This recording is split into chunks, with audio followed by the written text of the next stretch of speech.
काळामावाडी उपसा केंद्रात विद्युत आयसोलेटर बसवण्याचं काम 19 आणि 20 जानेवारी रोजी होणार आहे।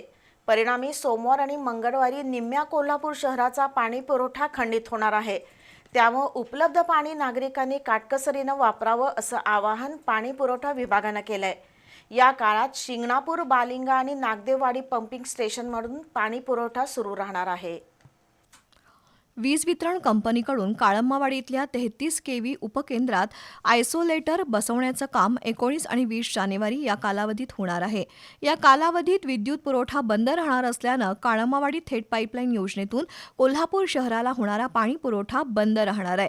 कोल्हापूर शहराला पर्यायी पाणी पुरवठा करण्यासाठी शिंगणापूर, बालिंगा आणि नागदेववाडी इथल्या पंपिंग स्टेशनमधून पाणी पुरवठा सुरू ठेवण्यात येणार आहे।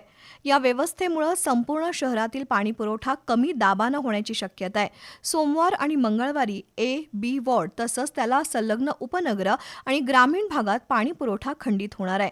तसंच लक्षतीर्थ वसाहत, फुलेवाडी रिंग रोड, साने गुरुजी वसाहत, संभाजीनगर, क्रशर चौक, आपटेनगर टाकी, राज्योपाध्ये नगर, कणेरकर नगर, नाना पाटील नगर, देवकर पाणंद, शिवाजी पेठ, साकोली कॉर्नर, बिनखांबी गणेश मंदिर, महाद्वार रोड, दुधाळी, गंगावेश, उत्तरेश्वर पेठ, शुक्रवार पेठ, ब्रह्मपुरी, बुधवार पेठ, शनिवार पेठ, बिंदू चौक, उमा टॉकीज परिसर, अंबाबाई मंदिर परिसर, गुजरी, मिरजकर तिकटी या भागात पाणी येणार नाही।